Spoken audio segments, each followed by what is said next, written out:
Olá, meus queridos amigos, que Jesus possa nesse instante envolver os vossos corações num clima de paz, de esperança e de harmonia. Que possamos, sobretudo, estudar a obra Paulo e Estevão para recordar os ensinos do Cristo em nossas vidas. Hoje, dando continuidade ao prefácio à apresentação da obra Paulo e Estevão, onde Emmanuel já nos trouxe nos primeiros dias duas hipóteses das quais certamente as pessoas perguntariam se era por esse propósito que Emmanuel, como representante da espiritualidade superior, está trazendo o livro Paulo e Estevão para a gente estudar. A primeira hipótese seria uma homenagem ao apóstolo dos gentios, o que ele fala que Paulo não precisa das nossas mesquinhas homenagens. A segunda hipótese se são detalhes sobre a vida de Paulo, e esta ele responde de forma positiva. Apesar das centenas e centenas de biografias que existem sobre a vida de Paulo, Emmanuel traz uma particularidade, pois ele nos afirma que nos oferece tradições espirituais acerca da vida de Paulo, de Estevão e daquele primeiro movimento do cristianismo na Terra. E agora, então, depois dele demonstrar que traria detalhes sobre a vida de Paulo, ele vai demonstrar o porquê escolheu Paulo, o porquê que esses detalhes são acerca do apóstolo dos gentios. E ele então vem trazer um puxão de orelha a todos nós que nos dizemos religiosos. O quarto parágrafo é apenas uma frase que Emmanuel vem nos dizer o seguinte: as igrejas amornecidas da atualidade e os falsos desejos dos crentes nos diversos setores do cristianismo justificam nossa intenção. Portanto, meus irmãos, a justificativa da intenção de Emmanuel, dos espíritos da vida maior, em trazer para a gente o estudo do livro Paulo e Estevão, é que as igrejas, as instituições cristãs da terra encontram-se amornecidas, encontram-se mornas, não encontram-se da forma que deveriam se encontrar, enquanto instituições que seguem o Cristo. E além disso, além das instituições serem mornas, esta questão da instituição não estar funcionando da maneira adequada é apenas consequência dos seus fiéis, porque Emmanuel também nos afirma os falsos desejos dos crentes nos diversos setores do cristianismo. Quais seriam esses falsos desejos dos crentes, que faz com que as igrejas estejam mornas? E aí Emmanuel, no parágrafo seguinte, no parágrafo 5º, vem nos explicar: em toda parte há tendências à ociosidade do espírito e manifestações de menor esforço. Então, o primeiro ponto que ele trabalha, demonstrando por que as igrejas estão mornas, por que os crentes estão com falsos desejos, é porque em toda parte existe tendência à ociosidade do espírito e manifestação de menor esforço.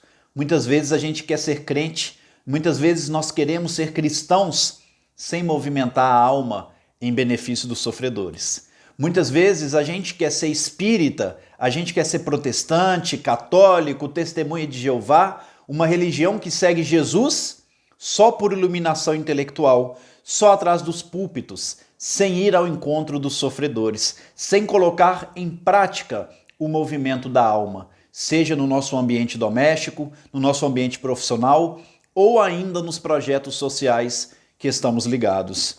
E ele ainda continua dizendo: muitos discípulos disputam as prerrogativas de Estado, enquanto outros, distanciados voluntariamente do trabalho justo, suplicam a proteção sobrenatural dos céus.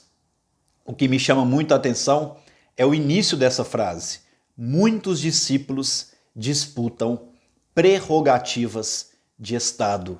E aí a gente começa a perceber que, infelizmente, no movimento cristão, existem muitos movimentos em que as pessoas querem ocupar cargos, em que as pessoas querem ocupar posições em que um palestrante é convidado a fazer uma palestra e exige o hotel que ele quer ficar, ele vai exigir o que precisa ter no cardápio dele, ele vai exigir levar a família, levar a esposa, levar filhos, não é? Porque senão ele não está disposto a trabalhar. Ele vai exigir que tenha uma salinha reservada para ele, ele vai exigir que o contato que ele vai ter com o público é de no máximo 30 minutos, não é? Ele vai exigir que ele não pode dar uma simples dedicatória num livro, ele tem que bater um carimbo.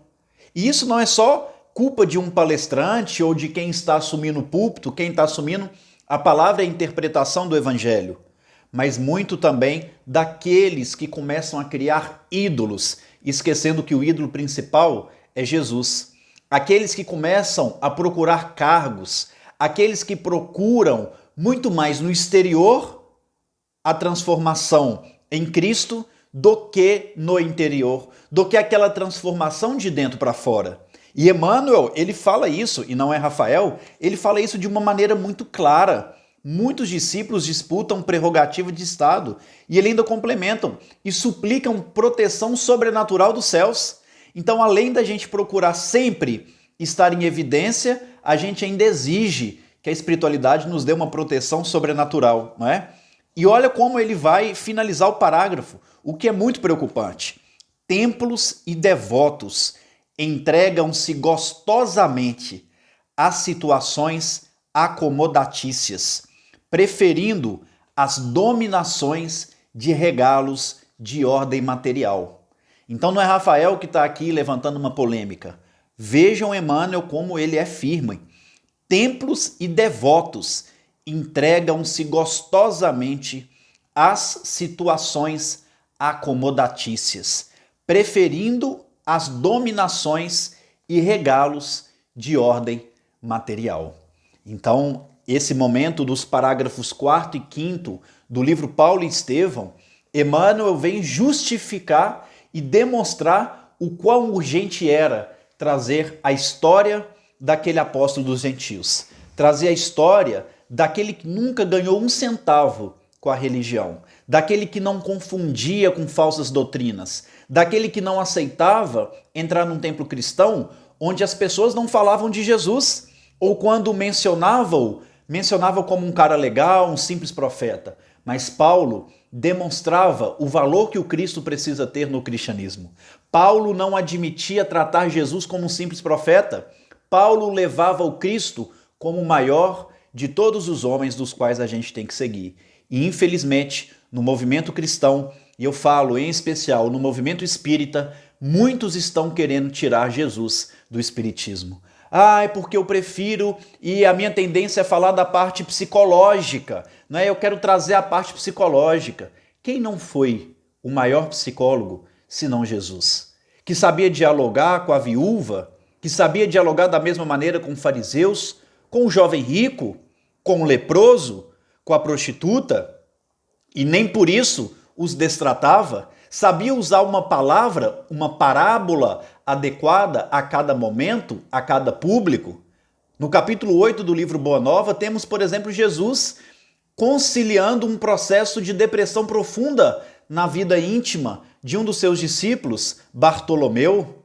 Não existe, por exemplo, nenhum fenômeno mediúnico descrito no livro dos médiuns que Jesus não tenha vivenciado na sua vida pública. Mas eu gosto da parte mediúnica. Traga Jesus na mediunidade. Eu gosto da parte psicológica, autoajuda. Traga Jesus sendo grande psicólogo. Então, a gente vai criando movimentos paralelos. Por isso que os crentes e os devotos entregam as situações de menor esforço, porque seguir Jesus requer esforço. Seguir Jesus, a gente não pode ser morno. A gente tem que ser firme no propósito. Tem que perseverar, tem que ter fidelidade. E a vida de Paulo é um grande exemplo. É um atalho de luz para nos mostrar o quão valoroso é sermos chamados de cristãos, mas acima de tudo, irmos ao campo de ação, irmos ao encontro àqueles infortúnios ocultos. Portanto, meus irmãos, fica hoje a reflexão do parágrafo 4º e o parágrafo 5º, que Emmanuel traz um puxão de orelha, nos demonstrando o quão valoroso é seguirmos Jesus e não tirar Jesus do espiritismo. Senão a nossa doutrina será um corpo sem alma. Muita paz a todos e que Jesus nos abençoe.